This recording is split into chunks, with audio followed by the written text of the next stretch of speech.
ಎಲ್ರಿಗೂ ನಮಸ್ಕಾರ. ಇನ್ಫೋಸ್ಟ್ರೀಮ್ ಯೂಟ್ಯೂಬ್ ಚಾನಲ್ಗೆ ಮತ್ತೊಮ್ಮೆ ಎಲ್ರಿಗೂ ಸ್ವಾಗತ. ಈ ವಿಡಿಯೋದಲ್ಲಿ ನಾವು ಪ್ರಧಾನ ಮಂತ್ರಿ ಕಿಸಾನ್ ಮಾನ್ಧನ್ ಯೋಜನೆ ಬಗ್ಗೆ ಕಂಪ್ಲೀಟ್ ಮಾಹಿತಿಯನ್ನ ತಿಳ್ಕೊಂತ ಹೋಗೋಣ. ಈ ಒಂದು ಪಿಂಚಣಿ ಯೋಜನೆ ಯಾವ ರೀತಿ ಕೆಲಸ ಮಾಡುತ್ತೆ, ಯಾರ್ಯಾರು ಈ ಒಂದು ಯೋಜನೆಗೆ ಅರ್ಜಿಯನ್ನ ಸಲ್ಲಿಸಬಹುದು, ಯಾವ ರೀತಿ ಅರ್ಜಿಯನ್ನ ಸಲ್ಲಿಸಬೇಕು ಅಂತ ಕಂಪ್ಲೀಟ್ ಮಾಹಿತಿಯನ್ನ ತಿಳ್ಕೊಂತ ಹೋಗೋಣ.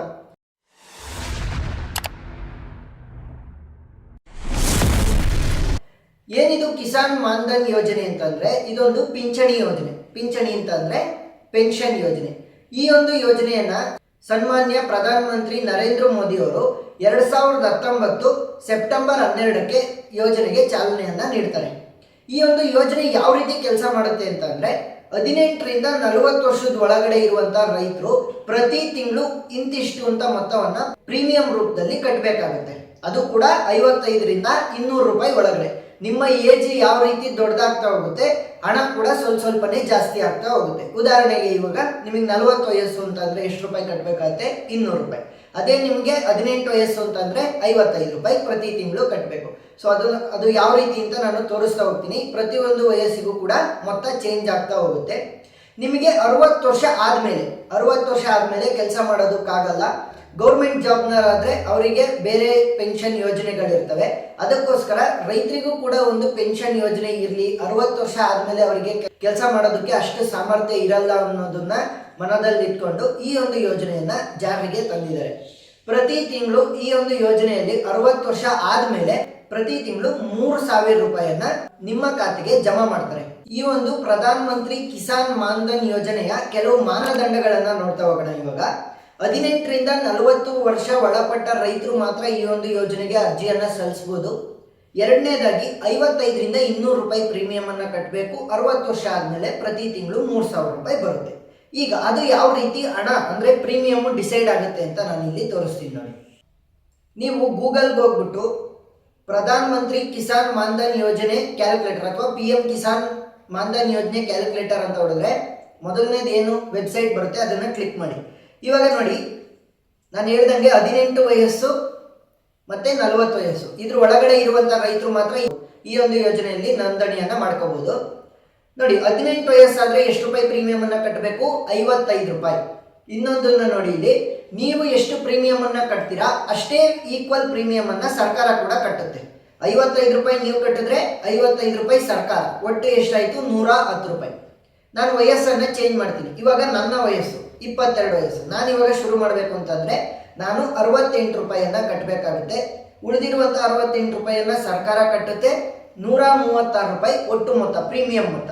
ನನಗೆ 60 ವರ್ಷ ಆದ್ಮೇಲೆ ಪಿಂಚಣಿ ಬರ್ತಾ ಹೋಗುತ್ತೆ. ಈ ರೀತಿ ವಯಸ್ಸು ಜಾಸ್ತಿ ಆದಂಗೆ ಪ್ರೀಮಿಯಂ ಕೂಡ ಸ್ವಲ್ಪ ಜಾಸ್ತಿ ಆಗುತ್ತೆ. 40ನೇ ವಯಸ್ಸು, ಸೊ 40ನೇ ವಯಸ್ಸಾದ್ರೆ 200 ರೂಪಾಯಿ ಪ್ರೀಮಿಯಂ ಅನ್ನ ಕಟ್ಟಬೇಕಾಗುತ್ತೆ.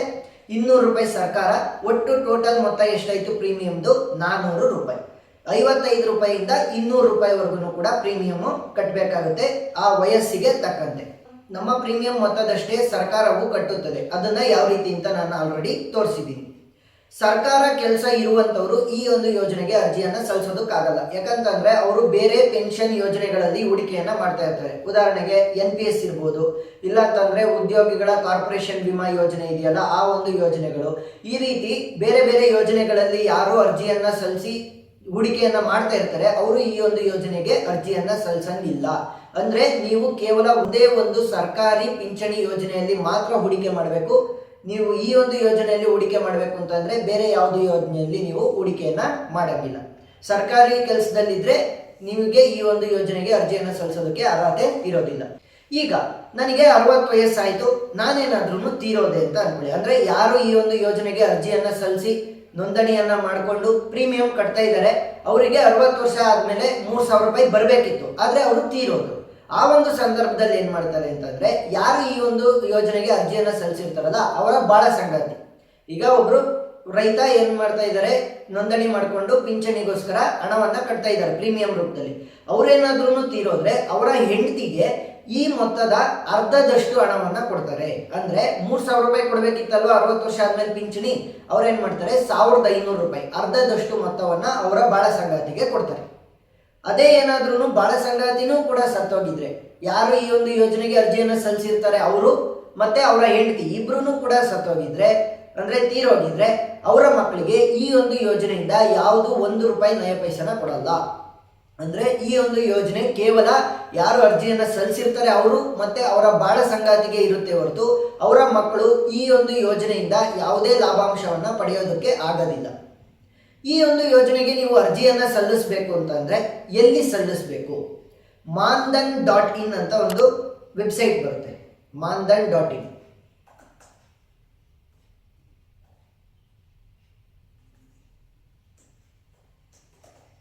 ಮಾನ್ಧನ್.in ನೋಡಿ, ಮಾನ್ಧನ್.in ನಲ್ಲಿ ನಾವು ಅರ್ಜಿಯನ್ನು ಸಲ್ಲಿಸ್ಬೋದು. ಇವಾಗ ಆ ಒಂದು ಪೇಜ್ ಏನಾಗ್ತಾ ಇದೆ, ಇವಾಗ ಅದು ಸ್ವಲ್ಪ ಮೇಂಟೆನೆನ್ಸ್ ಅಲ್ಲಿ ಇದೆ, ಅದಕ್ಕೋಸ್ಕರ ನಾನು ಇಲ್ಲಿ ತೋರ್ಸೋಕ್ಕಾಗ್ತಾ ಇಲ್ಲ. ಅದನ್ನು ನೋಡಿದೆ ಯಾವ ರೀತಿ ಅಂತ ನೋಡಿ. ನೀವು ಅಲ್ಲಿ ಕ್ಲಿಕ್ ಮಾಡಿದ್ರೆ ಒಂದು ಇಂಟರ್ಫೇಸ್ ಓಪನ್ ಆಗುತ್ತೆ. ಇಲ್ಲಿ ಡ್ಯಾಶ್ ಬೋರ್ಡ್ ಅಂತ ಕಾಣಿಸ್ತಿದೆ ನೋಡಿ, ಡ್ಯಾಶ್ ಬೋರ್ಡ್. ನೀವು ಆ ಡ್ಯಾಶ್ ಬೋರ್ಡ್ ಅನ್ನ ಕ್ಲಿಕ್ ಮಾಡಬೇಕು, ಯಾಕಂತಂದ್ರೆ ಅದು ಸ್ವಿಚ್ ಆಗ್ತಾ ಹೋಗುತ್ತೆ ಟ್ಯಾಬ್.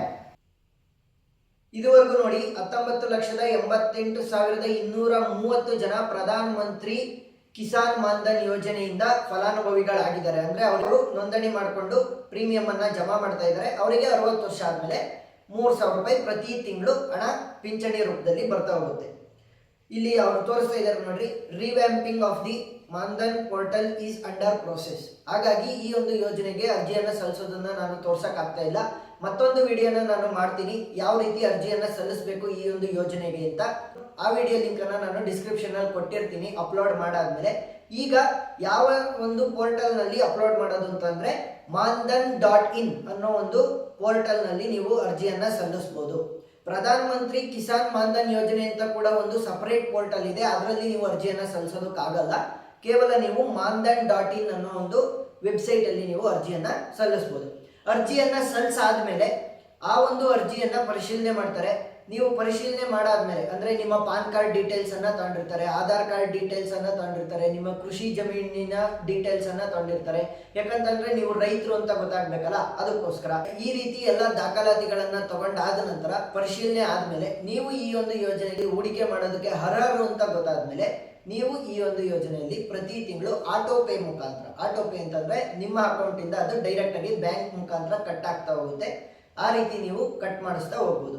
ಇಲ್ಲ ನನಗೆ ಆನ್ಲೈನ್ ನಲ್ಲಿ ಅಪ್ಲೈ ಮಾಡೋದಕ್ಕೆ ಬರಲ್ಲ ಅಂತ ಅಂದ್ರೆ ನೀವು ಹೋಗ್ಬಿಟ್ಟು ಆಫ್ಲೈನ್, ಇಲ್ಲ ಅಂತಂದ್ರೆ ನಿಮ್ಮ ಹತ್ರದ ಬ್ಯಾಂಕ್ ನಲ್ಲೂ ಕೂಡ ನೀವು ಬ್ಯಾಂಕ್ ಮುಖಾಂತರ ಈ ಒಂದು ಯೋಜನೆಗೆ ಅರ್ಜಿಯನ್ನ ಸಲ್ಲಿಸಬಹುದು. ಈ ವಿಡಿಯೋದಲ್ಲಿ ನಾವು ಪ್ರಧಾನ ಮಂತ್ರಿ ಕಿಸಾನ್ ಮಾನ್ಧನ್ ಯೋಜನೆಗೆ ಯಾವ ರೀತಿ ಅರ್ಜಿಯನ್ನ ಸಲ್ಲಿಸಬೇಕು ಮತ್ತೆ ಇದರಿಂದ ಆಗುವಂತ ಲಾಭಾಂಶಗಳು ಮತ್ತೆ ನಷ್ಟ ಏನಾಗುತ್ತೆ ಅಂತ ಪ್ರತಿಯೊಂದನ್ನು ಕೂಡ ಮಾಹಿತಿಯನ್ನ ತಿಳ್ಕೊಂಡಿದೀವಿ. ಇದೇ ರೀತಿ ಇನ್ಫಾರ್ಮೇಟಿವ್ ವಿಡಿಯೋಗಳು ಬೇಕು ಅಂತಂದ್ರೆ ನಮ್ಮ ಯೂಟ್ಯೂಬ್ ಚಾನಲ್ ಅನ್ನ ಸಬ್ಸ್ಕ್ರೈಬ್ ಮಾಡ್ಕೊಳ್ಳಿ. ಮತ್ತೆ ಡೈಲಿ ಅಪ್ಡೇಟ್ಸ್ ಬೇಕು ಅಂತಂದ್ರೆ ನಮ್ಮ ವಾಟ್ಸಪ್ ಗ್ರೂಪ್ ಅನ್ನ ನೀವು ಜಾಯಿನ್ ಆಗ್ಬೋದು. ಅದರ ಲಿಂಕ್ ಅನ್ನ ನಾನು ಡಿಸ್ಕ್ರಿಪ್ಷನ್ ಅಲ್ಲಿ ಕೊಟ್ಟಿರ್ತೀನಿ. ಮತ್ತೊಂದು ಇನ್ಫಾರ್ಮೇಟಿವ್ ವಿಡಿಯೋ ಜೊತೆ ನಿಮ್ಮ ಮುಂದೆ ಬರ್ತೀನಿ. ಅಲ್ಲಿವರೆಗೂ ನಮಸ್ಕಾರ.